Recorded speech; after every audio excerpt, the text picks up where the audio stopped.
working on this site for about 3 years now. It was left disused for about 18 years, and the local council asked us to come and open it up and work with the community to create a green oasis in the middle of Northwich.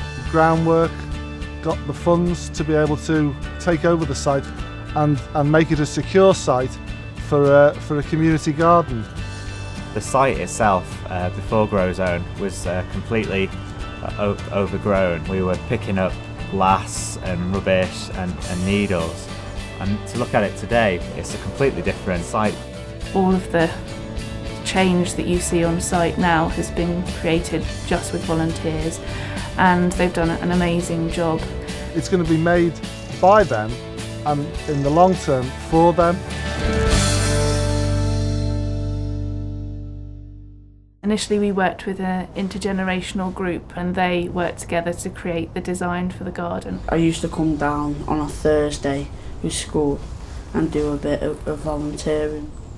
We had to draw on the computers what we'd like in the garden. They basically took it all in and then made a design. When he first came, he was really not very confident about the validity of his ideas or what he could actually give to the project.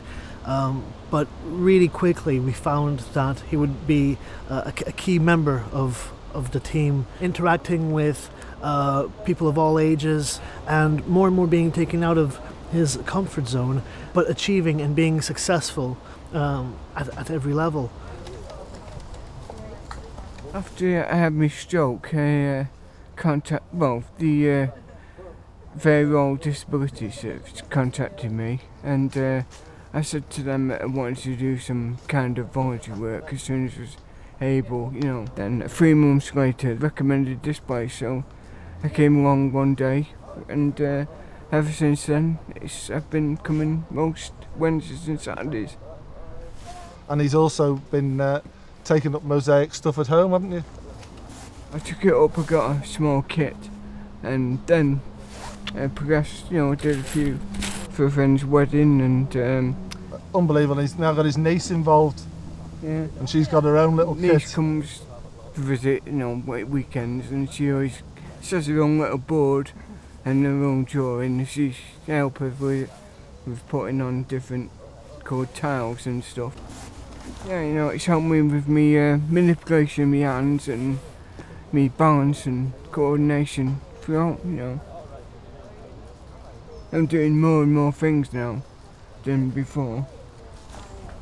There's a lot of people that have made new friends. Some of our volunteers are quite socially isolated, so it's really nice for them to come and spend some time outdoors, especially getting fit. A lot of people have learnt to eat new vegetables from growing them themselves.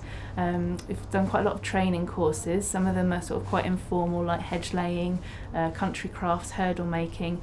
Some formal courses like City and Guild's practical horticulture training that Scott and his fellow students are involved with.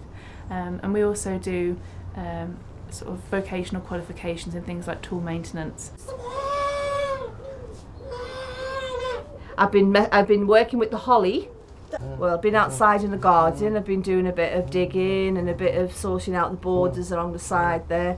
Well, the beauty of this project is that people can do as much or as little as they like. This was the original drainage ditch for the nursery, the plant nursery that used to be here. Over the course of the last 20 or so years since the site was abandoned, it had silted up so that it was completely ineffective. The drainage system had totally broken down, and this part of the site had become very boggy. So we decided to utilise that and turn it into an actual bog garden. Everyone working here has got some sort of issue that prevents them being in the mainstream workforce. But you don't have to come here and do heavy work like this, digging a great big hole. You can come and rake paths, you can weed the flower beds. If you've got artistic talent, there's all sorts of murals and mosaics being done.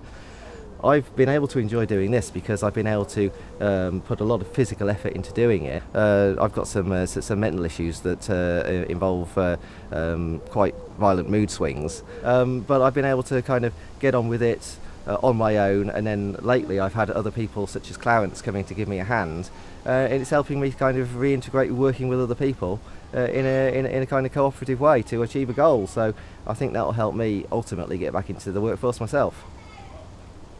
Yeah, and we can lift quite heavy stones and things now, you know, and he was backwards and forwards, Clarence. He was up and down like a yo-yo picking up these slabs, and he's there, you know, carrying them up and down. So yeah, it's hard work, but we've been doing everything. It's been really good.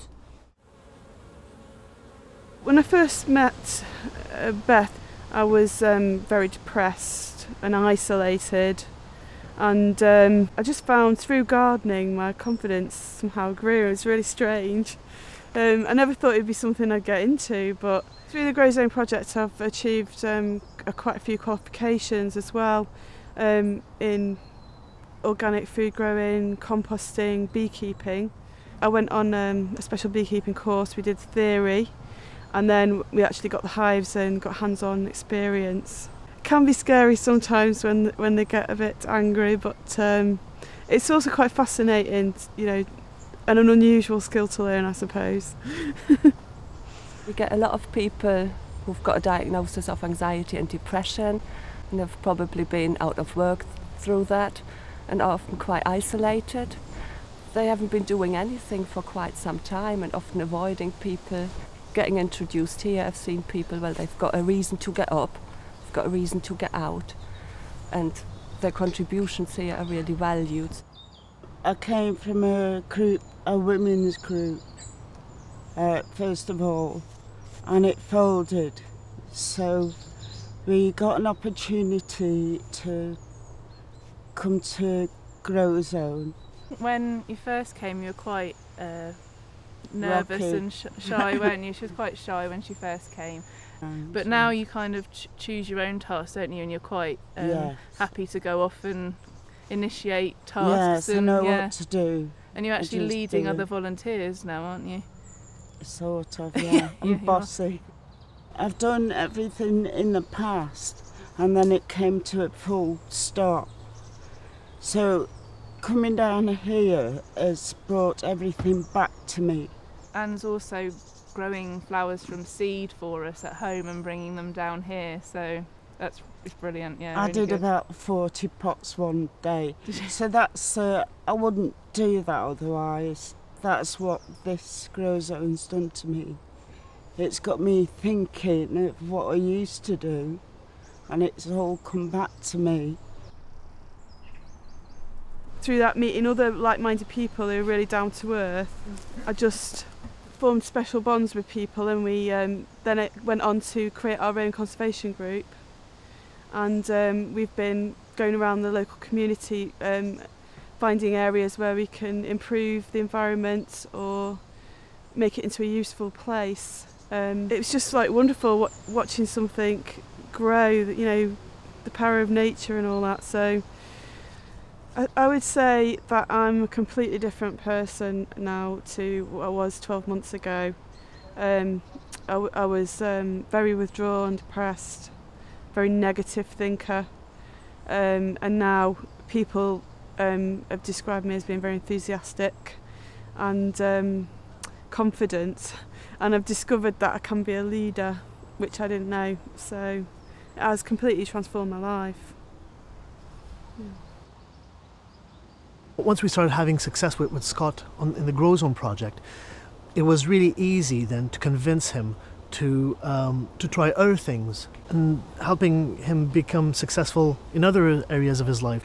He also has managed to get himself a little job at a local organic farm, you know, based on the hard work and skills he got from here. When I leave school, I want to be a gardener. I've got like lots of qualifications, like weed identification, seed sowing, learnt how to use proper equipment, and that's why this course is really important to me. Cynthia was helping out purely as a casual, almost volunteer, and she's now become, I would say, one of the 3 sort of backbone permanent volunteers. Without them, the garden wouldn't really exist. And she's now come onto the stage where she is a contracted sort of member of staff for days when we need extra help on site with the horticulture side of the garden. Over the last 12 months, the site really has come on in leaps and bounds. We're hoping to get schools to come into the Forest Schools area we've got at Grozone, and also to take the beekeeping equipment out to the schools to teach the children about bees and conservation of bees. The work that's gone on down the site and the benefits that that's given to people are just in some ways can't be measured. I think it's important for social cohesion. I think it's important for people's mental health. Yeah, it gives people the opportunity that maybe they never had before, and you're learning new skills and making new friends, you know, and it gets you out into the outdoors. I employ people to come out to Grozone, and they'll really enjoy it. It's peace, tranquility.